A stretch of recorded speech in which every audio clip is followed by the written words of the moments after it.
Selanjutnya tentang objek. Objek pengetahuan.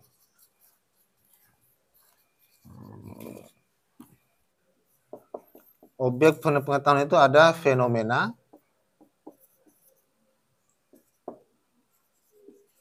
masa lalu, masa depan,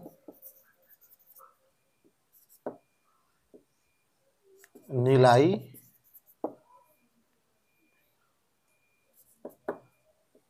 dan main, pikiran.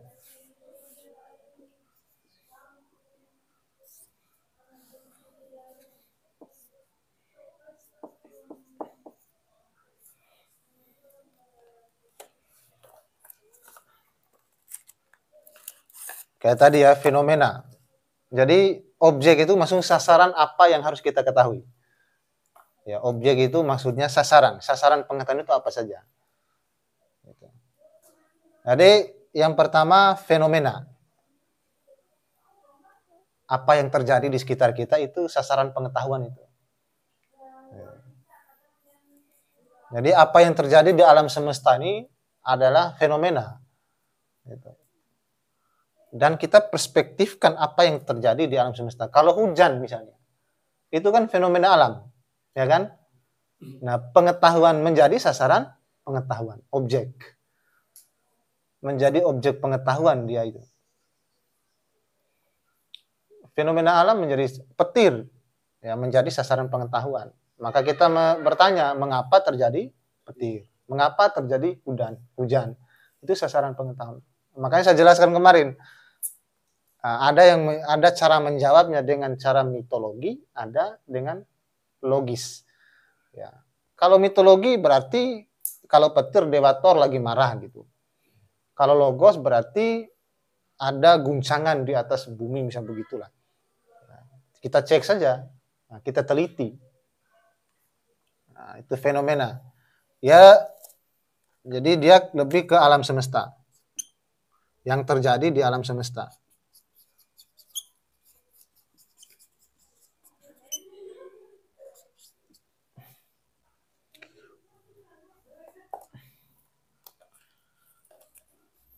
Terus masa lalu. Nah, ini sejarah. Sasaran empuk pengetahuan juga adalah sejarah. Ya, sampai hari ini kita bisa memahami sejarah Indonesia itu merdekanya kapan. Itu menjadi pengetahuan. Nah, makanya tadi kan ada di pertanyaan keempat itu, apakah pengetahuan itu sama dengan keyakinan tanpa keraguan? Nah, ketika bertanya soal sejarah ini loh. Misal begini, Indonesia merdeka pada tahun 1945. Kamu tahu itu lewat sejarah kan? Kamu yakin nggak? Yakin nggak? Yakin. Ada nggak kamu di situ saat itu? Tidak ada. Yakinnya kan itu berarti yakin dengan sejarah. Ya kan?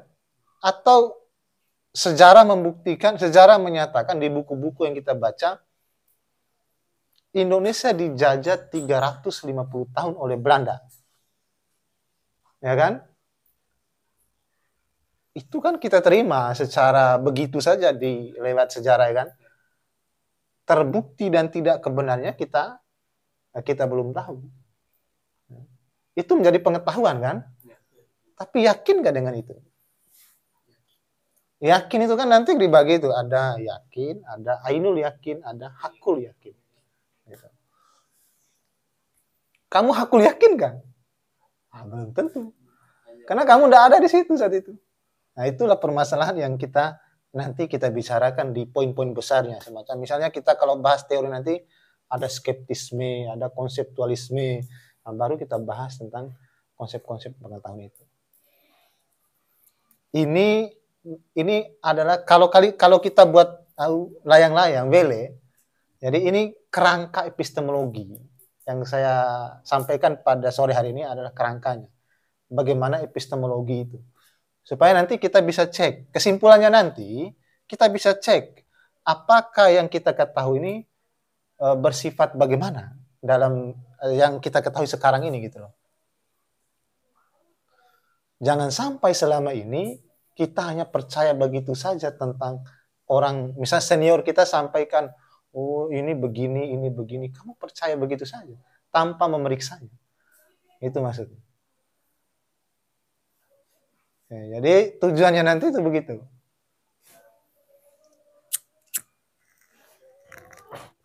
Lalu itu sejarah masa lalu, maksudnya sasaran empuk pengetahuan ini kan adalah tentang masa lalu, dan sampai sekarang kita masih memahami masa lalu. Kemarin saya pernah jalan-jalan dengan pacar saya di Amahami, ya masih, ya kan? Apalagi kalau orang yang kita cintai pasti membekas betul itu. Atau kemarin saya pernah bunuh orang, nah itu pasti membekas, ya kan? Yang berkaitan dengan hal-hal yang tentang kebebasan gitu, kebebasan tindakan pasti selalu diingat tentang masa lalu. Makanya saya bahas kemarin kenapa lampu merah lebih cenderung disebut daripada lampu lalu lintas. Padahal namanya kan bukan lampu merah itu namanya lampu lalu lintas. Kenapa cenderung diingat lampu merahnya? Sementara lampu di sana ada 3 kan? Gitu maksudnya. Artinya apa? Masa lalu yang paling membekas itu adalah sesuatu yang membatasi kebebasan kita dalam bertindak. Lampu merah itu membatasi tindakan kita kan? Kita mau ngebut karena pacar lagi sakit di rumah sakit, tiba-tiba lampu merah, aduh lampu merah lagi. Itu pasti selalu diingat oleh manusia. Karena membatasi tindakannya. Paham maksudnya, Pak? Nah itu, kenapa selalu diingat itu. Nanti kajian itu bisa kalian buku-bukunya Sartre. Itu dia bahas kebebasan itu. Buku-bukunya Lenin. Lenin itu bahkan Tuhan itu tidak ada. Tuhan telah mati. Ada satu bukunya Tuhan telah mati. Bukunya Lenin. Itu kebebasan berekspresinya Lenin. Gitu. Makanya kemarin saya sebutkan ciri filsafat itu kan bebas dan bertanggung jawab. Yang penting dia bisa pertanggungjawabkan apa yang dia pikirkan. Gitu. Itu masa lalu. Lalu masa depan. Nah, sasaran pengetahuan juga masa depan. Siapa namanya? Lana. Lana bisa tahu nggak masa depan? Tidak bisa. Bisa. Bisa mengetahui masa depan. Objek pengetahuan itu masa depan salah satunya. Masa depan dimaksud adalah ada sebenarnya dalam diri kita punya pengetahuan prediksi. Prediksi. Contohnya apa? Contohnya kalau Lana itu dipukul, kalau saya pukul sekarang pasti Lana marah. Ya kan? Marahnya Lana itu kan di depan, nanti dulu. Tapi sudah memprediksinya lebih dulu. Itu maksudnya masa depan. Bisa? Atau Lana melihat cewek dan cowok duduk berduaan di pinggir pantai. Pasti. Gitu. Pasti ada pikiran Lana yang memprediksi apa yang akan terjadi ke depannya. Gitu. Itu pengetahuan masa depan. Paham ya? Itu masa depan itu. Atau Akbar, kamu lihat itu berduaan dalam kos. Pasti Lana begini, pasti hamil nih, minggu depan hamil ini. Gitu. Gitu kan? Jadi hati-hati. Kadang-kadang di ini kita terkecoh nih di sini, di pengetahuan masa depan. Ya, gara-gara belajar di kelas filsafat semua jadi pengetahuannya masa depan saja.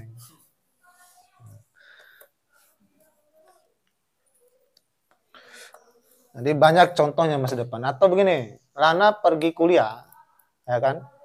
Pas ujian Lana ini terlambat, tidak masuk di mata kuliah, misalnya hukum, misalnya gitu. Pasti Lana sudah memprediksi apa yang terjadi ke depannya. Pasti lulus. Itu pengetahuan masa depan. Pasti saya tidak lulus ini. Ya memang karena kamu tidak ikut ujian. Itu sudah logis sekali. Bisa ya, Akbar? Ya, itu. Lalu nilai. Pengetahuan, objek pengetahuan kita adalah nilai. Nilai itu ada etika, ya, estetika, dan religius.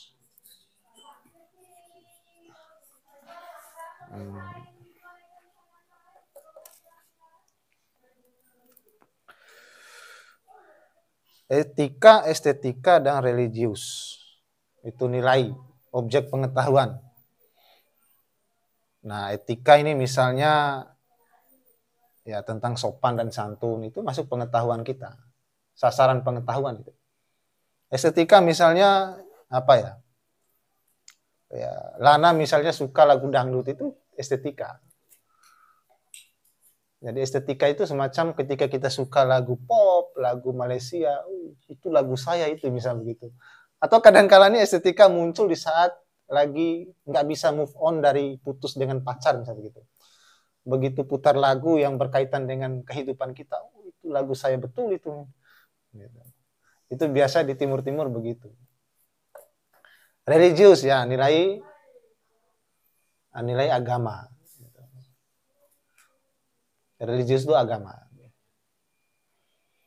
Kalau etika itu tentang tindakan kita. Ya. Itu nilai.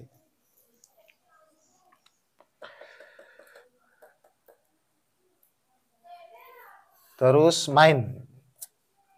Mind itu psikis dia. Bagian di dalam. Jadi sifatnya ini, kalau yang ini, nilai ini sifatnya keluar.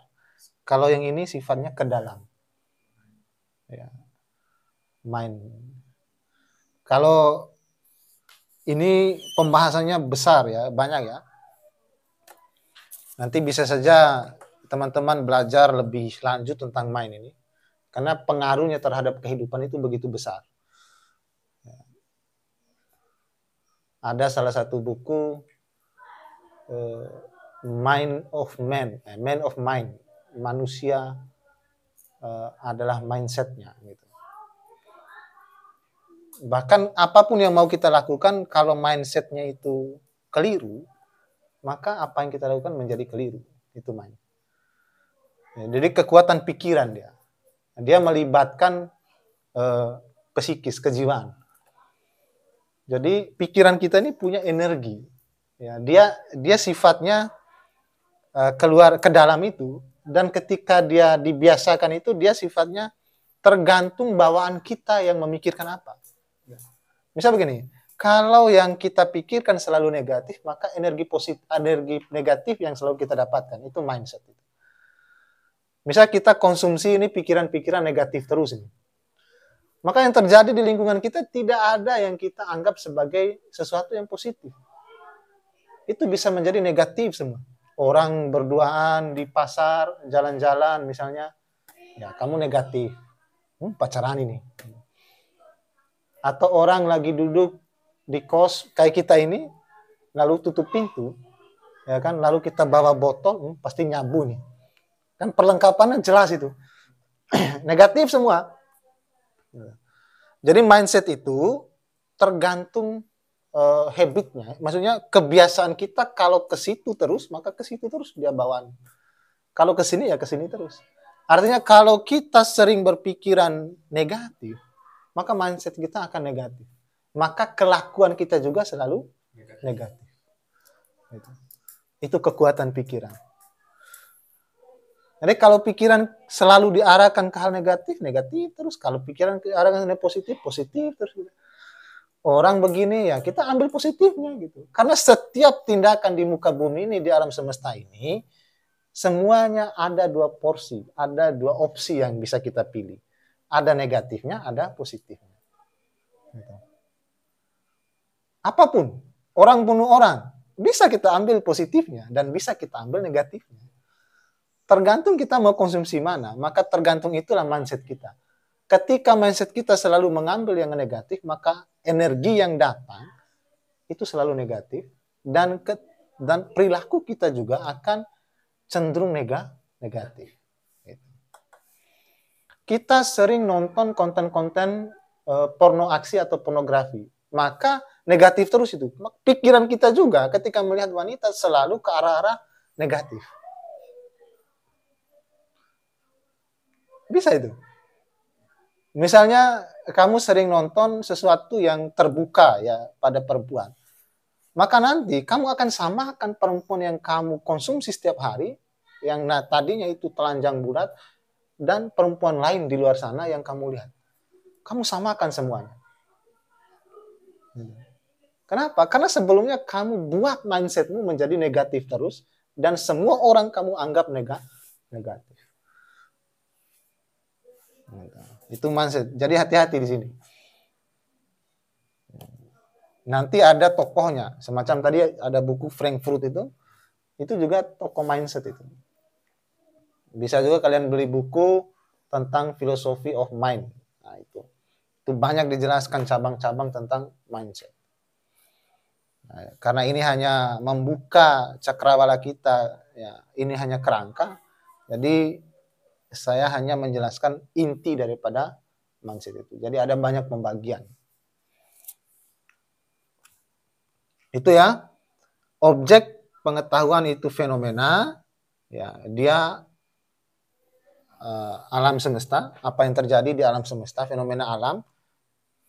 Ya, kenapa terjadi banjir, kenapa terjadi tsunami, kenapa terjadi hujan, kenapa terjadi petir, itu fenomena alam. Ya. Fenomena alam juga ada fenomena diri, kenapa kita sakit, kenapa kita sehat, kenapa kita mencret, itu fenomena. Nah, itu menjadi sasaran pengetahuan.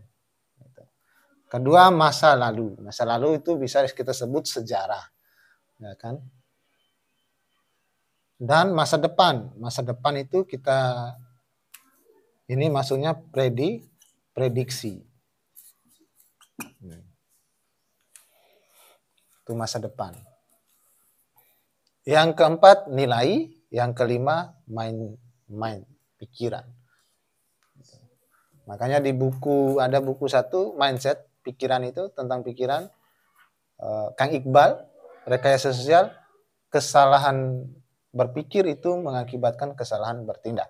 Ya, tadi itu, karena kekuatan pikiran tadi. Kenapa begitu? Karena pikiran kita itu mengikuti apa yang kita konsumsi, apa yang kita alami setiap hari. Misalnya, Akbar sering membenarkan yang satu dan menyalahkan yang satu, maka begitu seterusnya pikiran Akbar itu selalu membenarkan yang satu, menyalahkan yang satu. Tapi kalau di filsafat enggak menghendaki itu. Justru kayak tadi, kalau di filsafat itu dia menjadi penengah. Boleh kamu ambil kiri atau ambil kanan, ya. Ketika kamu berada di posisi kiri, ya kan, kamu tidak serta-merta harus menyalahkan yang kanan. Itu filsafat itu. Kan ada dua nih pandangan nih. Kalau Indonesia lebih terkenal begitu. Mahasiswa di Bima juga sering menyatakan itu aliran kiri, itu aliran kanan. Padahal kadang-kadang kalau saya tanya apa itu aliran kiri dan kanan, banyak yang bengong juga sih. Sudah tahu nggak maksud dari aliran kiri, aliran kanan itu? Belum ya? Makanya baca-baca sejarah lah. Nanti tidak jadi saya jelaskan epistemologi kali kalau jelaskan soal aliran kiri, aliran kanan. Jadi ada kiri, ada kanan. Ya kalau ibaratkan tangan kita, ya kalau kita berada di posisi misalnya saya berada di organisasi LMND, gitu. Ya bukan berarti kita menghiraukan atau mengabaikan HMI, bukan. Ya kan? Toh kenyataannya kalau kita berpikiran yang logis, yang tadi main ini pikiran ini, kalau kita sering menyalahkan yang kanan, maka ketika terjadi misalnya di tangan kiri kita ada nyamuk, kita akan susah payah untuk menyelesaikan nyamuk yang ada di tangan kiri kita. Susah payah, karena kita mengabaikan yang kanan. Maka dari itu, kalau dua-duanya kita pelajari, kita ambil jalan tengahnya, tapi bukan moderat ya, bukan juga Islam moderat, bukan. Nah, jangan salah paham di situ. Jangan apa yang saya katakan ini sehingga kalian mengambil, kata Bang Jack harus ambil titik tengahnya. Karena kalau kalian bisa baca-baca tentang aliran Islam juga ada Islam moderat. Ya. Saya tidak menganjurkan hal itu, tapi belajarnya ya semua harus kita pelajari sesuai kebutuhan hidup gitu. Sesuai kebutuhan hidup, jangan semuanya dipelajari, yang tidak sesuai dengan kebutuhan hidup dipelajari juga. Untuk apa? yang sesuai saja dengan kebutuhan hidup kita. Gitu. Jadi simpel begitu aja pahami kehidupan. Nah, kalau nyamuk tadi itu filosofinya. Kalau nyamuk itu ada di tangan kiri dan kita hanya memahami yang kiri, ya sulit. Kita bagaimana membunuh nyamuk? Makanya perlulah kita memahami yang kanan. Ketika nyamuk ada di tangan kiri, tangan kanan akan membantu.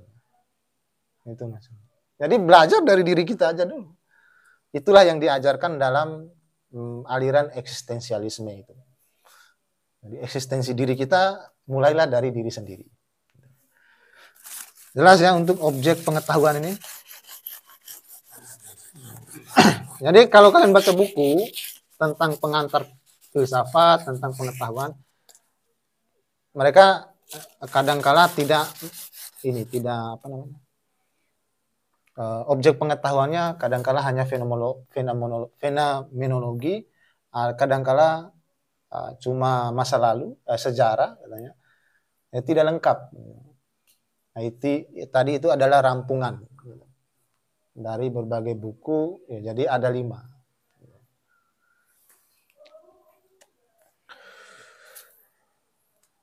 Selanjutnya jenis pengetahuan.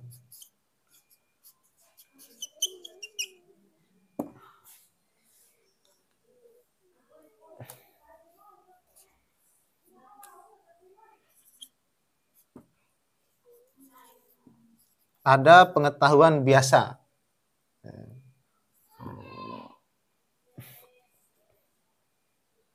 Kalau mungkin kalian kalau sudah kader di HMI kan ada pikiran Jamaluddin Kahfi itu. Ada berpikir biasa, ada berpikir ilmiah, ya kan? Jadi ada mungkin kalau nggak salah ada 5 tingkatan berpikir menurut Jamaluddin Kahfi. Ya biasanya sumber-sumber yang diambil juga ada Surya Simanjuntak. Tapi di sini itu kan pengetahuan ideologi. Nanti kita lihat ini. Jenis pengetahuan ada biasa, ada ilmiah, ada teknologi. Ini cabang dari ilmiah. Ada ideologi,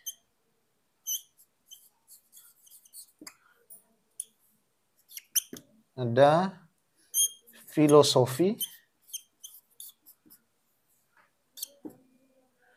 ada pengetahuan, ada 6 ya,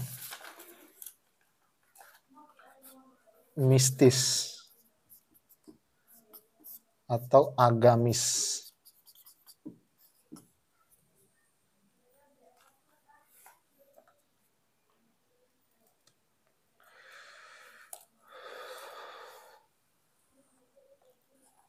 Pengetahuan biasa itu sederhananya kalau lapar makan, itu pengetahuan biasa. Kalau lagi haus ya minum gitu, itu pengetahuan. Itu kodrati manusia, pengetahuan biasa.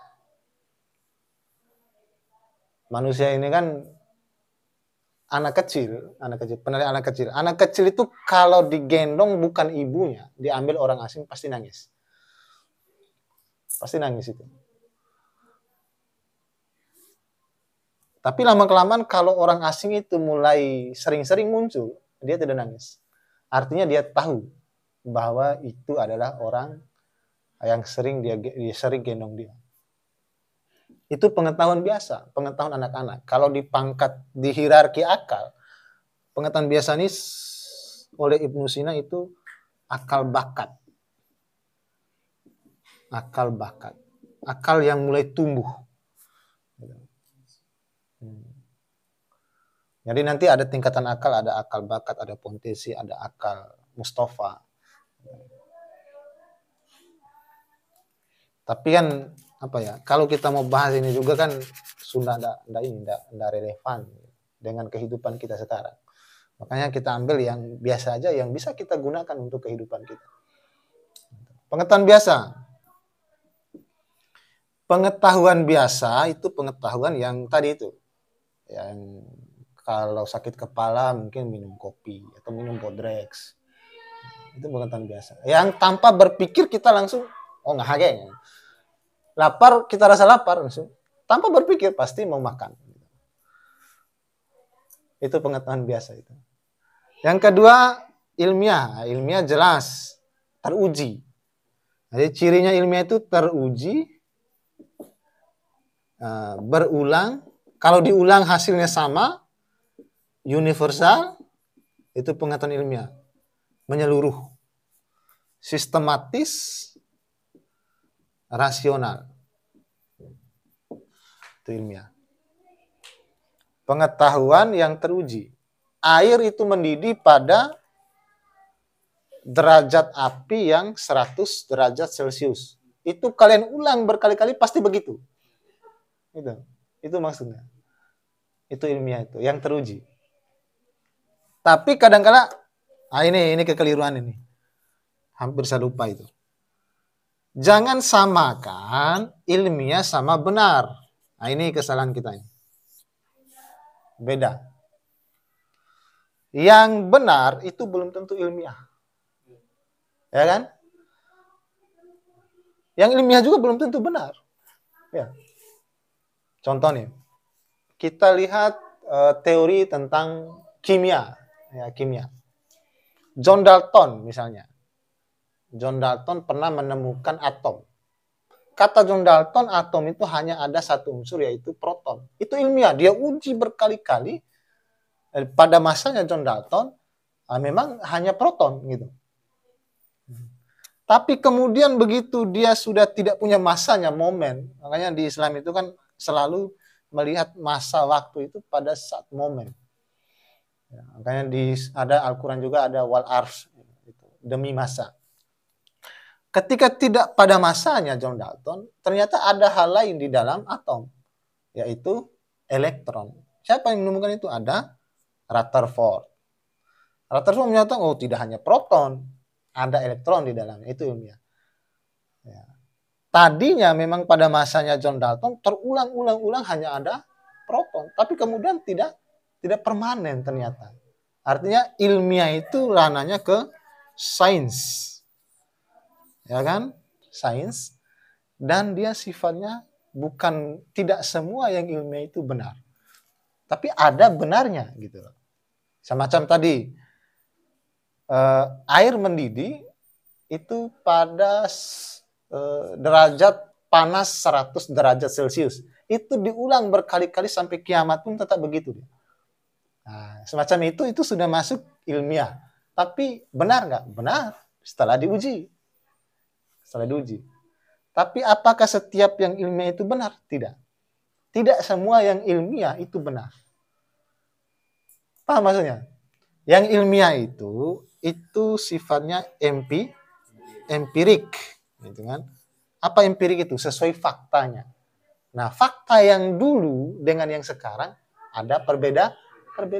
Makanya dia tidak permanen kebenarannya. Jadi jangan samakan. Kadang-kala ndaike fikih bahwa ilmiah itu benar. Gitu. Kalau dia sudah ilmiah berarti benar.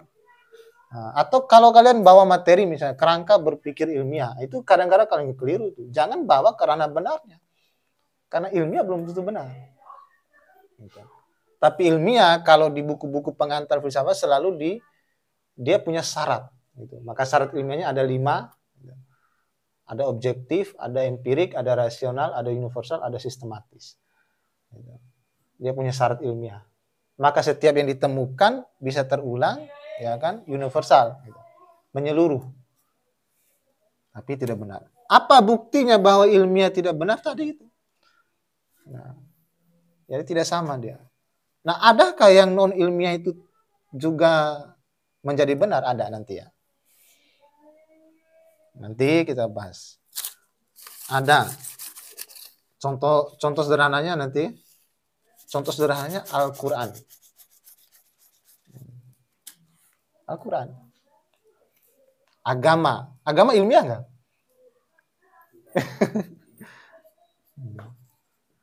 Istilah ilmiah ini kan kalian kalau mau suka sejarah ya baca sejarah supaya lebih paham lagi. Selanjutnya teknologi.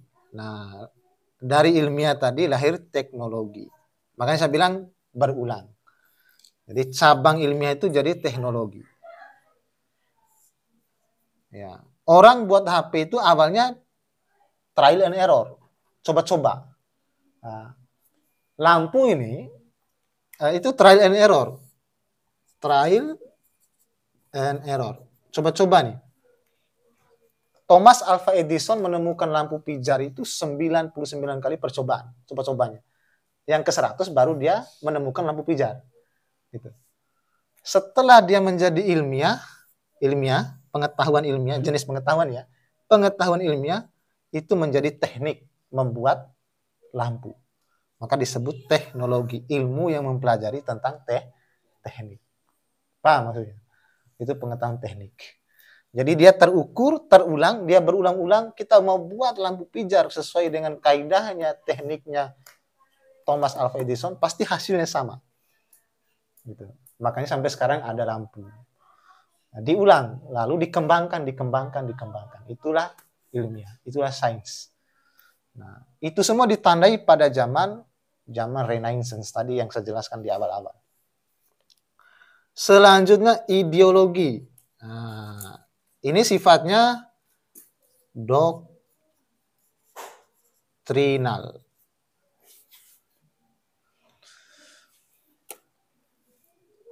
Doktrinal dia. Ideologi juga intern subjektif. Kemarin saya sudah bahas apa itu intern subjektif. Intern subjektif itu kan yang disepakati oleh kelompok-kelompok. Ya, kelompok manusia yang mensepakati ideologi. HMI, ya kan, ada ideologinya. PMII, ada ideologinya. Beda-beda itu. IMM, ada ideologinya. Ideologi itu doktrinal dia. Misalnya kita menyatakan IMM ini kok doktrinasi betul. Setiap kampus IMM harus semua masuk IMM. Ya memang begitu. Yang namanya simbol, dia ada dalam satu ideologi, dia harus doktrin. Kalau tidak begitu, tidak berhasil organisasinya, tidak berkembang.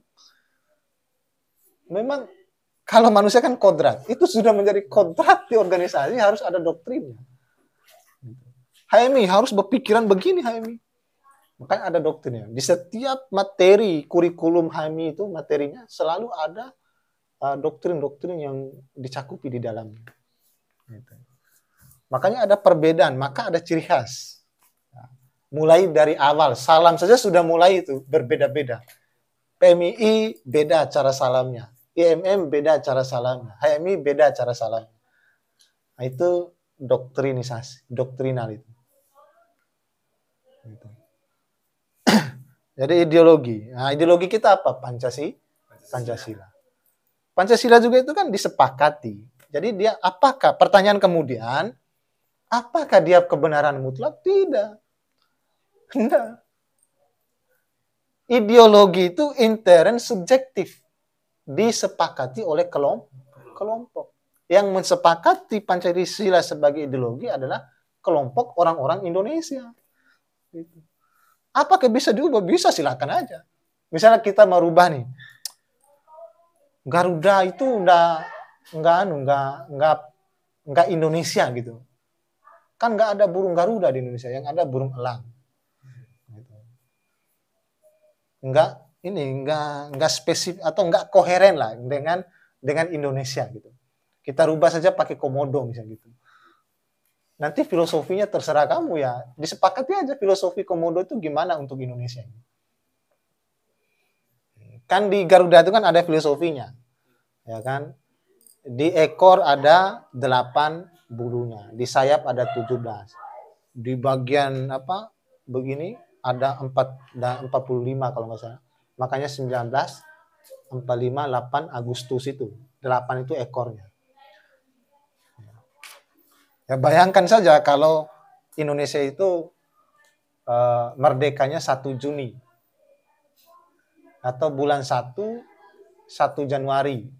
Bulan 1 tanggal 1. Ya, kira-kira burung Garudanya ada nggak yang 1 ekornya, sayapnya 1 misalnya begitu. Gitu. Jadi ideologi itu disepakati. bukan kebenaran yang mutlak, enggak. Makanya epistemologi lah yang menghendaki kita membuat ideologi. Gitu. Epistemologi lah yang menghendaki kita membuat ideologi. Selanjutnya filosofi. Ya, cirinya apa?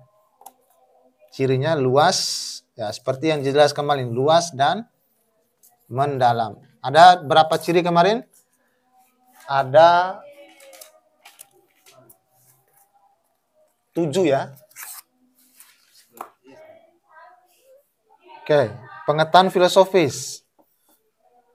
Nah, cirinya kayak kemarin. Ada 7 ciri. Ya, pengetahuan filosofis itu. Ya. Jadi intinya apa? Intinya adalah akal budi. Kasihan. Nah, pengetahuan filosofis itu kalau kalian tidak mau menjelaskan dengan akal budi, bisa kamu luas dan mendalam. Luas itu menyeluruh, mendalam itu dari akarnya. Mendalam itu maksudnya dari akarnya itu mencari hakikat.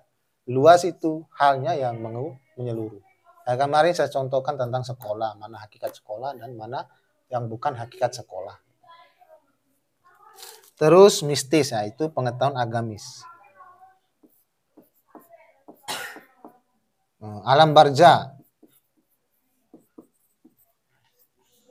Alam barja. Bisa nggak diukur dengan empirik sesuai faktanya? Nggak bisa. Yang menjawab itu cuma agama. Maka jangan menyalahkan agama karena kalian tekun di ilmiah gitu. Misal kalian orang-orang empirik. Kalian tidak ada alam barja itu karena tidak terukur. Misal gitu. Tidak ada. Filsafat itu terbuka. Makanya dari awal kemarin buka dulu diri kalian, buka dulu pikiran kalian. Kalau yang ilmiah itu kan sifatnya eksklusif. Maksudnya sesuai pikirannya, sesuai kaidahnya. Nah, sosiologi ya bahas sosiologi saja. Kimia bahas kimia saja. Biologi bahas biologi saja. Kalau filsafat enggak, dia inklusif. Inklusif itu terbuka. Apa saja dibahas dalam filsafat. Maka tingkatan pengetahuan dalam filsafat, semua pengetahuan tentang apapun itu ada dalam filsafat.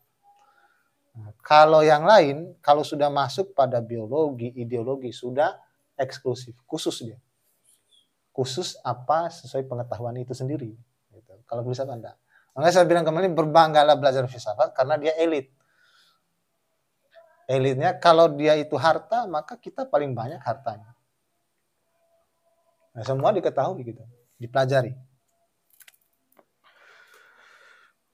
Tapi hati-hatinya di mana? Harus koheren. Jangan karena belajar filsafat semuanya difilosofiin. Filosofi bantal, filosofi kasur. Nggak ada gitu. Harus hati-hati. Terus harus koheren. Koheren itu maksudnya apa? Jangan karena belajar filsafat kamu filosofikan tentang fikih. Maka koheren itu maksudnya kembalikan semuanya kepada ahlinya. Itu manusiawi. Kita tidak bisa membuka ahli fikih, membuka Al-Quran, lalu kita menyatakan ini doif, ini sohi, ini hasan gitu. Ya, tentang hadis. Nah, kita kan kalau mau buka hadis kan selalu, itu hadis sohi, kuat gitu.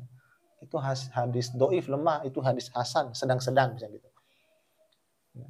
Itu kan kita kembalikan kepada imam-imam, semacam Imam Syafi'i, Hanafi, Hambali, dan Maliki. Kita kembalikan ke sana. Orang-orang yang memang kehidupan semasa hidupnya menekuni diri pada wilayah itu. Nah, itu menjadi sumber pengetahuan, menjadi jenis pengetahuan yaitu pengetahuan agama. Ada satu tokoh yang menghendaki bahwa pengetahuan tertinggi itu adalah pengetahuan agama. Contohnya adalah Al-Ghazali. Al-Ghazali dalam pengkategorian pengetahuan itu dia melihat bahwa agama, pengetahuan tertinggi kita adalah Al-Quran. Maka sekarang karena salah kaprah, orang-orang sekarang membedakan. Ini mesti hati-hati. Ya.